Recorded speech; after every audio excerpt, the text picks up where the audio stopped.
नमस्कार। एक बार फिर से आप सभी का बहुत बहुत स्वागत है परीक्षा वर्ल्ड के इस यूट्यूब चैनल में। दोस्तों, पीईटी 2022 के लिए भूगोल की जो लगातार क्लास हम आप तक पहुंचा रहे हैं, उसमें आज हम पढ़ने वाले हैं जलवायु तथा मौसम के बारे में। जो भी इम्पॉर्टेंट प्रश्न बन सकते हैं इस टॉपिक से जुड़े हुए, उनको आज के इस वीडियो में हम कवर करने वाले हैं। तो चलिए वीडियो को शुरू करते हैं।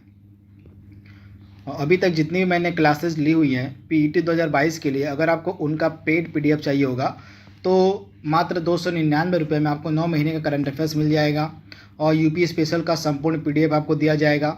इसके अलावा जीके, जीएस और जीए जो आपके सिलेबस में दिए गए वो उसका पीडीएफ आपको दिया जाएगा सिलेबस के अनुसार, और इसके बाद हिंदी का पीडीएफ भी आपको मिलेगा। तो इस नंबर पर आप मैसेज कर दीजिएगा, व्हाट्सएप कर दीजिएगा।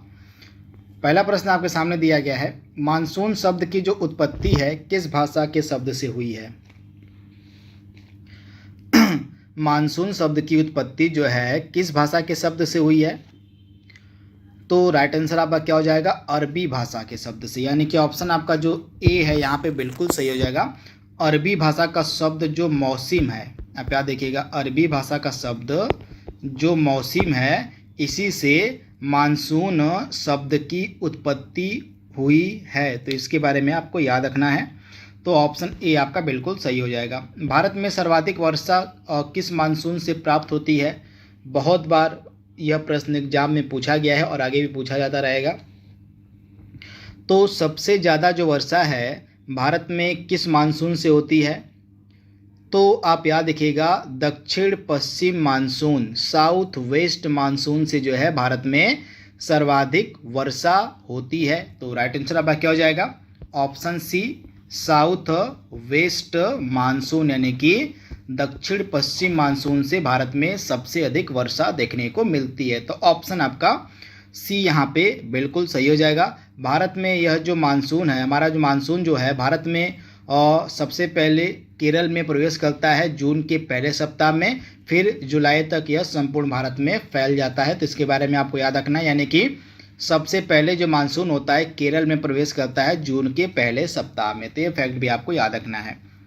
अगला प्रश्न आपके सामने है, उत्तर पूर्वी मानसून से सबसे अधिक वर्षा किस राज्य में होती है? यानी कि नॉर्थ ईस्ट वाला जो उत्तर पूर्वी मानसून है और इससे सबसे अधिक वर्षा कहाँ पर होती है? तो उत्तर पूर्वी मानसून से सबसे अधिक वर्षा आपको देखने को मिलेगी कहाँ पर? तो आप याद कर लीजिएगा, उत्तर पूर्वी मानसून से जो है सबसे अधिक वर्षा आपकी तमिलनाडु में देखने को मिलती है। तो आप याद रखिएगा कहाँ पर? तो तमिलनाडु में। ऑप्शन आपका जो सी यहाँ पे है बिल्कुल सही हो जाएगा। और काफ़ी महत्वपूर्ण प्रश्न है, बहुत बार यह प्रश्न भी एग्जाम में पूछा गया कि जो उत्तर पूर्वी मानसून है इससे सबसे अधिक वर्षा कहाँ पर देखने को मिलती है? तो आप याद कर लीजिएगा, तमिलनाडु के कोरोमंडल तट में जो है ना, वहीं पे आपका उत्तर पूर्वी मानसून से वर्षा सबसे ज़्यादा होती है। इसके बाद निम्नलिखित में से कौन सा सबसे सूखा स्थान इसमें से है? यानी कि सबसे सूखा स्थान कौन सा इसमें से है? तो इसमें से सबसे सूखा स्थान जो है वह बेंगलोर और लेह है। यानी कि ऑप्शन आपका सी यहाँ पे बिल्कुल सही हो जाएगा। लेह जो है भारत का सबसे सूखा स्थान माना जाता है। यानी कि ऑप्शन आपका सी यहाँ पे बिल्कुल सही हो जाएगा। आप इसे याद कर लीजिएगा, जो लेह है, लेह में 10 सेंटीमीटर से भी कम वर्षा देखने को मिलती है। इसी कारण से इसको हम वाइट रेगिस्तान, सफ़ेद मरुस्थल के नाम से भी जानते हैं। तो इसके बारे में आप याद रखिएगा, यहाँ पे 10 सेंटीमीटर से भी कम वर्षा देखने को मिलती है। तो इम्पॉर्टेंट फैक्ट मैंने आपको बताया है। इसके बाद उत्तर पूर्व मानसून जो मैंने आपको बताया था इस प्रश्न में, इसके बारे में ये थोड़ा सा और जान लेते हैं।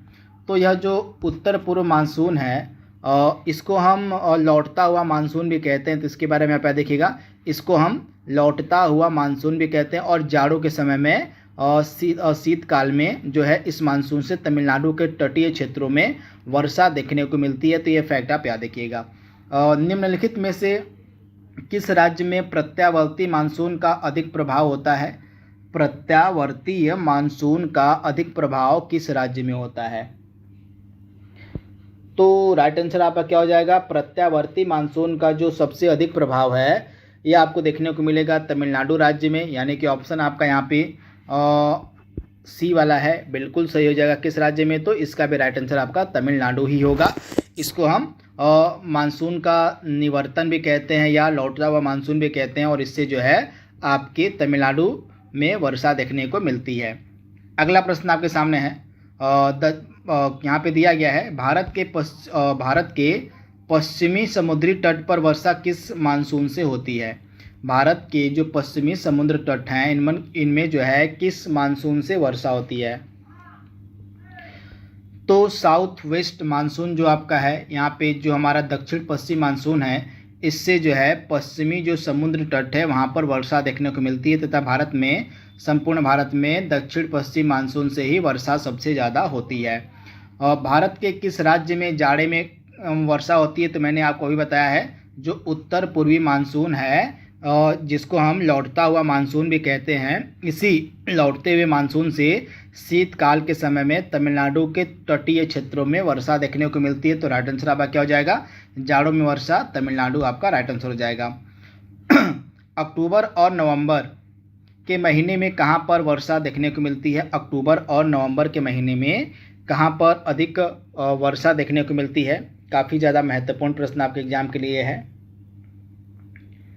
तो अक्टूबर और नवंबर के महीने में सबसे ज़्यादा जो वर्षा होती है यह कोरोमंडल तट पर देखने को मिलती है। कोरोमंडल तट आपको कहाँ पे मिलेगा? तो यह तमिलनाडु में मिलेगा आपको कोरोमंडल तट, और यहीं पे जो है अक्टूबर और नवंबर के महीने में सर्वाधिक वर्षा होती है। किस मानसून से होती है? तो नॉर्थ ईस्ट जो मानसून होता है, जो आपका उत्तर पूर्वी मानसून होता है, जिसको हम लौटता हुआ मानसून कहते हैं, इसी से वर्षा होती है। तो प्रश्न जो है आपको 3-4 तरीके से घुमा फिरा के पूछ सकता है। तो जो भी प्रश्न पूछे जा सकते हैं, जिनकी संभावना है घुमा फिरा के पूछे जाने की, उन सभी प्रश्नों को मैंने सम्मिलित किया हुआ है। तो आपको घबराने की कोई बात नहीं है, प्रत्येक प्रश्न को आपको सॉल्व करवाया जाएगा जो टॉपिक आपके पीईटी के सिलेबस में दिए गए हैं। तो कोरोमंडल तट आपका राइट आंसर हो जाएगा, आप इसे याद कर लीजिएगा, तमिलनाडु का कोरोमंडल तट यहाँ पे राइट आंसर आपका हो जाएगा। इसके बाद अगला प्रश्न आपके सामने दिया गया है, भारत के पश्चिमी तटों में ग्रीष्म में अति उच्च वर्षा मुख्यतः किसके कारण होती है? यानी कि गर्मियों के मौसम में जो पश्चिमी तट हमारे हैं और यहाँ पे अति उच्च वर्षा किस कारण से होती है? तो किस कारण से होती है गर्मियों में सबसे अधिक वर्षा? तो राइट आंसर आपका क्या हो जाएगा? उष्णकटिबंधीय अवस्थिति के कारण। आप याद रखिएगा, उष्णकटिबंधीय अवस्थिति के कारण जो है पश्चिमी तटों में ग्रीष्म के समय अति उच्च वर्षा देखने को मिलती है, यानी कि ऑप्शन आपका ए यहाँ पे बिल्कुल सही हो जाएगा। मानसून निवर्तन से अधिक वर्षा कहाँ पर होती है? तो अगेन आपका राइट आंसर हो जाएगा चेन्नई, यानी कि तमिलनाडु यहाँ पे हो जाएगा। तमिलनाडु में आपको चेन्नई मिलेगा। तो यहाँ पे मानसून के निवर्तन से, यानी कि लौटते हुए मानसून से, यानी कि आप नॉर्थ और उत्तर पूर्वी मानसून इसको कह सकते हैं, इससे जो है वर्षा देखने को मिलती है। तो आप इसे याद कर लीजिएगा, इंपॉर्टेंट है। इसके बाद अगला प्रश्न आपके सामने दिया गया है, दक्षिण पश्चिम मानसून काल में निम्नलिखित स्थानों में से सबसे कम वर्षा कहाँ पर होती है? यानी कि जो साउथ वेस्ट मानसून है, इससे सबसे कम वर्षा कहाँ पर होती है? तो साउथ वेस्ट मानसून से जो है सबसे कम वर्षा कहाँ पर दर्ज की जाती है? तो राइट आंसर आपका क्या हो जाएगा? और चेन्नई में, यानी कि ऑप्शन आपका सी यहाँ पे बिल्कुल सही हो जाएगा। साउथ वेस्ट मानसून में जो है साउथ वेस्ट मानसून से जो है सबसे कम वर्षा देखने को मिलती है। तो इसके बारे में आप याद रखिएगा, ऑप्शन जो आपका सी है तमिलनाडु और चेन्नई, यहाँ पे बिल्कुल सही हो जाएगा। यहाँ पे जो है सबसे कम वर्षा देखने को मिलती है साउथ वेस्ट मानसून से। तो इसके बारे में आपको याद रखना है, इंपॉर्टेंट प्रश्न है। और इसके बाद अगला प्रश्न आपके सामने दिया गया है, आम्र वर्षा से क्या तात्पर्य है? आम्र वर्षा यानी कि जो मैंगो शावर होती है, उससे क्या तात्पर्य है? तो आम्र वर्षा काफ़ी महत्वपूर्ण होती है, आम की फसलों को जल्दी पकाने में यह सहायता प्रदान करती है। तो इसके बारे में आप याद रखिएगा, आम की फसलों को पकने में जो है यह जल्दी पकने में सहायता प्रदान करती है आपकी जो आम्र वर्षा होती है। तो इसके बारे में आप याद रखिएगा, काफ़ी महत्वपूर्ण है। आम्र वृष्टि दक्षिण भारत में मुख्यतः यह देखने को मिलती है।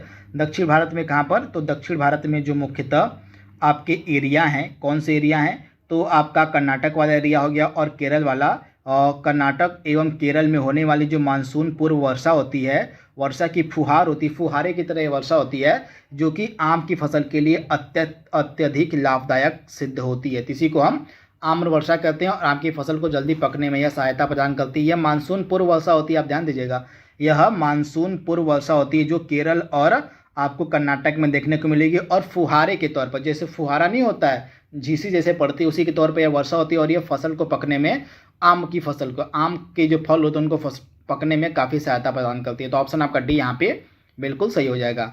भारत के उत्तरी मैदान में शीतकाल में वर्षा किस कारण से होती है? भारत के उत्तरी मैदान में शीतकाल में वर्षा किस कारण से होती है? तो वेस्टर्न डिस्टर्बेंस के कारण। आप याद देखिएगा, पश्चिमी विक्षोभ के कारण, वेस्टर्न डिस्टर्बेंस के कारण जो है भारत के जो उत्तरी मैदान है उनमें शीतकाल में वर्षा देखने को मिलती है। तो इसके बारे में आप याद रखिएगा।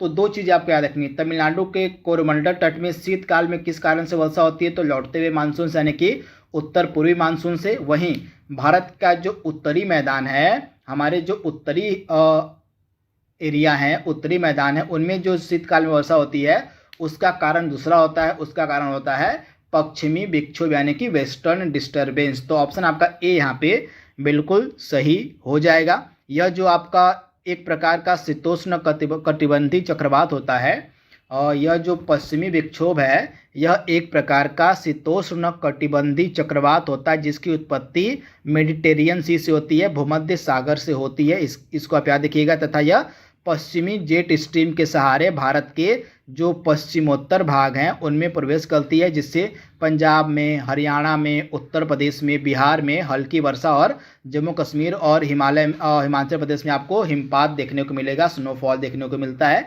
तो इसके बारे में आप याद देखिएगा। तथा जो वेस्टर्न डिस्टर्बेंस है यह रबी की फसल के लिए काफ़ी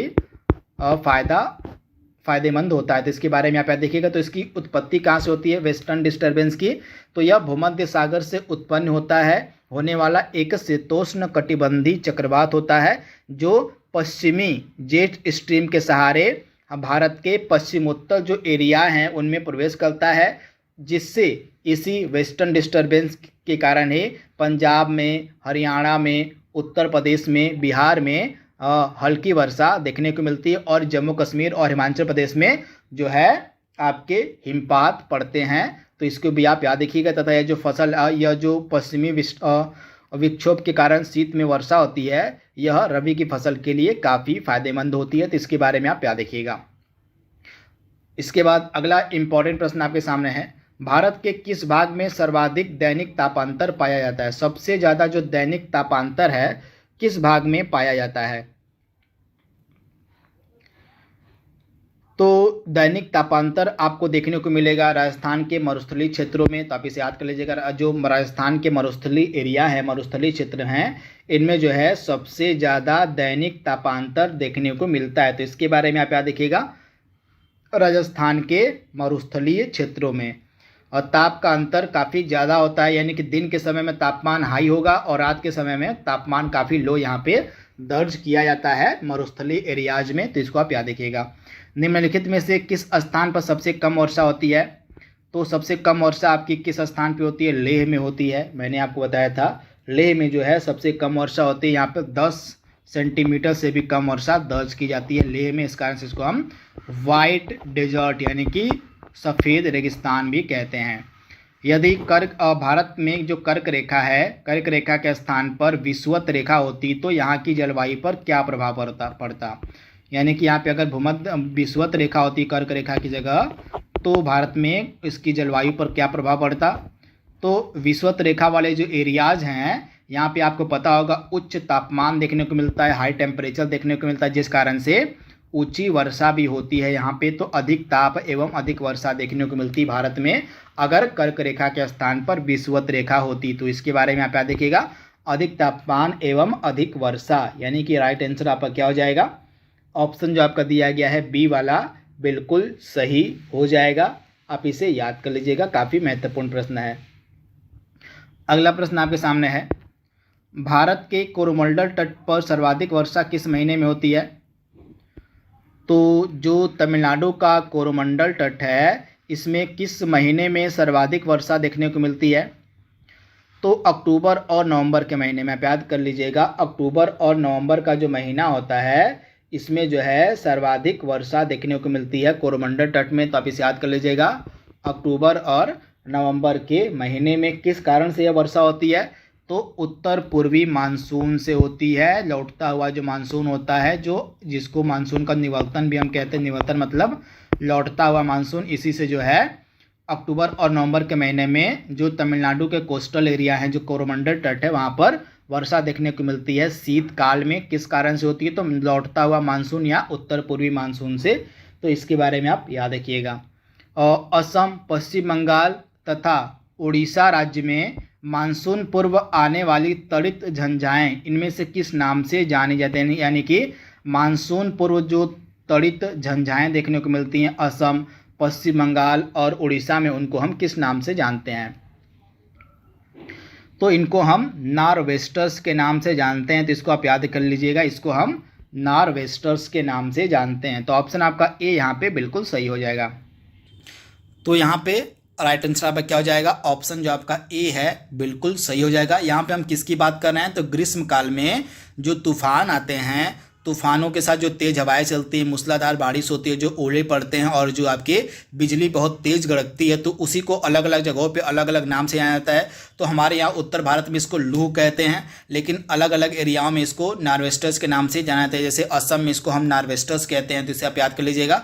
बाकी इसका लोकल नाम हमारी तरफ इसको लू ही कहते हैं, तो इसके बारे में आप याद रखिएगा। वहीं जो नॉरवेस्टर्स है, नॉरवेस्टर्स को असम में नॉरवेस्टर्स ही कहते हैं। नॉरवेस्टर्स का मतलब एक चीज़ याद ध्यान दीजिएगा, जो त्वरित झंझाएं होती हैं इनको हम नॉरवेस्टर्स कहते हैं, लेकिन असम में नॉरवेस्टर्स को हम बोडो चिल्ला के नाम से जानते हैं। किस नाम से? असम में नॉरवेस्टर्स का जो स्थानीय नाम है वो बोडो चिल्ला है। क्या है? तो बोडो चिल्ला है। और इसका नॉरवेस्टर्स का असम पश्चिम बंगाल में स्थानीय नाम काल बैसाखी है, तब से आप याद कर लीजिएगा। इसका नॉरवेस्टर्स का पश्चिम बंगाल में स्थानीय नाम काल बैसाखी है। अलग अलग जगहों पे अलग अलग नाम होता है। काल बैसाखी आपका पंजाब में हो जाता है, तो इसको आप याद कर लीजिएगा, इम्पॉर्टेंट है। इसके अलावा उड़ीसा में इसको नॉरवेस्टर्स ही कहा जाता है, तो इसके बारे में आप याद रखिएगा, इम्पॉर्टेंट है। तो यह आपका जो मानसून पूर्व जो आपके तड़क भड़क के साथ जो आपकी बिजली चमकती है, उसी को नॉरवेस्टर्स के नाम से ही जाना जाता है, तो आप इसे याद कर लीजिएगा। और दक्षिण पश्चिम मानसून निम्नलिखित में से किस प्रदेश में सर्वप्रथम बार प्रवेश करता है? तो मैंने आपको बताया था, जो सबसे पहले मानसून है जून के पहले सप्ताह में केरल में प्रवेश करता है। तो ऑप्शन आपका डी यहाँ पे बिल्कुल सही हो जाएगा। मानसून जो है जून के पहले सप्ताह में कहाँ पर प्रवेश करता है? तो जून के पहले सप्ताह में केरल में प्रवेश करता है, फिर धीरे धीरे जुलाई तक जो है संपूर्ण भारत में यह मानसून प्रवेश कर जाता है। तो इसके बारे में आप याद रखिएगा। तो ऑप्शन आपका डी यहाँ पे बिल्कुल सही हो जाएगा। अगला प्रश्न है, अमृतसर की अपेक्षा निम्न अक्षांश पर स्थित होने के कारण शिमला अधिक ठंडा क्यों है? आपसे पूछा जा रहा है। अमृतसर की अपेक्षा निम्न अक्षांश पर स्थित होने के कारण शिमला अधिक ठंडा क्यों है? क्योंकि यह उच्च तुंगता पर स्थित है। क्योंकि जो शिमला है उच्च तुंगता पर स्थित होने के कारण यह अधिक ठंडा प्रदेश है। तो इसके बारे में आप याद देखिएगा। ऑप्शन आपका सी यहाँ पे बिल्कुल सही है। निम्नलिखित में से किस राज्य में दक्षिण पश्चिम मानसून से वर्षा नहीं होती है?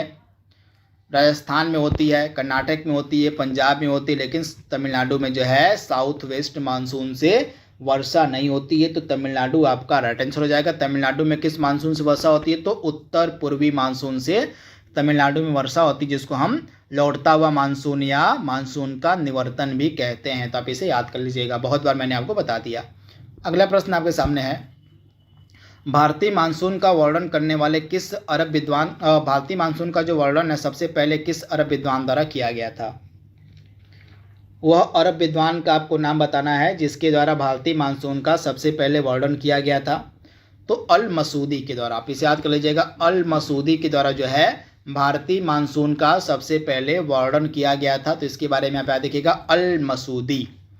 निम्नलिखित में से कौन भारतीय मानसून को प्रभावित नहीं करता है? आप इसे बताइए कि निम्नलिखित में से कौन भारतीय मानसून को प्रभावित नहीं करता है? या जेट स्ट्रीम हो गया, या आपका यहाँ पे थोड़ा सा ऑप्शन, यहाँ पे एक ऑप्शन छूट गया, यहाँ पे डी वाला ऑप्शन आप यहाँ पे कर लीजिए, एल नीनो। क्या कर लीजिए यहाँ पे? तो डी वाला ऑप्शन आपका हो जाएगा एल लीनो। तो अब आप जवाब दीजिए कि इसमें से कौन जो है भारतीय मानसून को प्रभावित नहीं करता है। तो आपका जेट स्ट्रीम भारतीय मानसून को प्रभावित करता है, सर्वाधिक प्रभावित करता है। तिब्बत का पठार भी भारतीय मानसून को प्रभावित करता है। एल नीनो भी भारतीय मानसून को प्रभावित करता है। एल नीनो किस प्रकार से प्रभावित करता है? तो एल नीनो जो है यह एक प्रकार का प्रोसेस है, यह एक प्रकार की प्रक्रिया होती है जो पेरू का जो तटीय क्षेत्र है, दक्षिण पूर्वी प्रशांत महासागर का जो तापमान होता है वह इस एल नीनो प्रक्रिया के कारण असामान्य रूप से बढ़ जाता है, जिसका भारतीय मानसून पर नकारात्मक प्रभाव पड़ता है, जिस कारण से भारतीय मानसून में देखने को मिलता है अल्पवृष्टि और अकाल देखने को मिलता है। तो एल नीनो जो है सीधे तौर पर हमारे मानसून को किस प्रकार से प्रभावित करता है? एल नीनो का जो प्रभाव है हमारे भारतीय मानसून पर नकारात्मक पड़ता है। आप याद रखिएगा, नकारात्मक पड़ता है, क्योंकि एल नीनो के कारण पेरू का जो तट है, पेरू के तट पर जो दक्षिण पूर्वी प्रशांत महासागर उसका जो जल है उसका तापमान असामान्य रूप से बढ़ जाता है, जिसके कारण भारत के मानसून पर इसका नकारात्मक प्रभाव पड़ता है। भारत में अल्पवृष्टि यानी कि कम वर्षा देखने को मिलती है और भारत में अकाल की स्थिति भी बन जाती है एल नीनो के कारण। तो इसके बारे में आप याद रखिएगा, इंपॉर्टेंट है। तो एल नीनो भी प्रभावित करता है भारतीय मानसून को। इसके अलावा जो है एल नीनो के बाद जो ला नीनो होता है यह भी भारतीय मानसून को प्रभावित करता है, लेकिन ला नीनो की जो स्थिति होती है वो भारत के लिए सकारात्मक होती है। ला नीनो ठीक इसका विपरीत होता है। ला नीनो की जब प्रक्रिया होती है इसका भारतीय मानसून पर सकारात्मक प्रभाव पड़ता है। तो इसके बारे में आप याद रखिएगा। वहीं तिब्बत का पठार भी भारतीय मानसून को प्रभावित करता है, जेट स्ट्रीम भी करती है, लेकिन गल्फ स्ट्रीम जो है भारतीय मानसून को प्रभावित नहीं करती है। तो ये फैक्ट आपको याद रखना। ऑप्शन आपका सी यहाँ पे बिल्कुल सही हो जाएगा। गल्फ स्ट्रीम भारतीय मानसून को प्रभावित नहीं करती है। भारत में सर्वाधिक वर्षा किस क्षेत्र में होती है? दिए गए ऑप्शन के अनुसार आपको बताना है। तो भारत में सर्वाधिक वर्षा किस क्षेत्र में होती है? पश्चिमी घाट, हिमालय क्षेत्र और मेघालय, यानी कि ऑप्शन आपका ए यहाँ पे बिल्कुल सही हो जाएगा। पश्चिमी घाट, हिमालय क्षेत्र तथा मेघालय में सबसे ज़्यादा वर्षा देखने को मिलती है। तो ऑप्शन आपका ए यहाँ पे बिल्कुल सही हो जाएगा। अगला प्रश्न आपके सामने है, भारत में सबसे अधिक तथा सबसे कम वर्षा प्राप्त करने वाले 2 राज्यों का सही क्रम आपको बताना है ऑप्शन के अनुसार। तो सबसे ज़्यादा वर्षा कौन सा राज्य प्राप्त करता है, सबसे कम वर्षा कौन सा राज्य प्राप्त करता है? तो मेघालय में मासिनराम नामक जगह है, यहाँ पे सबसे अधिक वर्षा होती है और सबसे कम वर्षा राजस्थान में होती है। तो इसके बारे में आप याद रखिएगा। ऑप्शन जो आपका यहाँ पे दिया गया है ऑप्शन आपका दिया गया है बी वाला बिल्कुल सही हो जाएगा, मेघालय तथा राजस्थान। तो इसके बारे में आप याद रखिएगा। भारत में सर्वाधिक वर्षा प्राप्त करने वाला स्थान कौन सा है? तो भारत में सर्वाधिक वर्षा प्राप्त करने वाला स्थान कौन सा हो जाएगा भैया? तो भारत में जो सबसे ज़्यादा वर्षा है यह कहाँ पर होती है? तो मेघालय राज्य के मासिनराम में। आप याद रखिएगा, मेघालय राम के इसको मौसिनराम भी कहते हैं या कहीं कहीं आपको मासिनराम भी मिल जाएगा। तो मेघालय राज्य में यह एक स्थान है जहाँ पर सबसे अधिक वर्षा देखने को मिलती है। तो मासिनराम आप कह लीजिए या तो मौसिनराम, यहीं पे सबसे कम वर्षा देखने को मिलती है। तो इसके बारे में आप याद रखिएगा। तो ऑप्शन आपका सी यहाँ पे बिल्कुल सही हो जाएगा। दिल्ली में अधिक वार्षिक तापांतर का कारण क्या है, यहाँ पे आपसे पूछा जा रहा है। दिल्ली में जो वार्षिक तापांतर अधिक पाया जाता है इसका कारण क्या है? तो समुद्र से अधिक दूरी, यानी कि ऑप्शन आपका डी यहाँ पे बिल्कुल सही हो जाएगा। समुद्र से अधिक दूरी के कारण जो है दिल्ली में अधिक वार्षिक तापांतर देखने को मिलता है।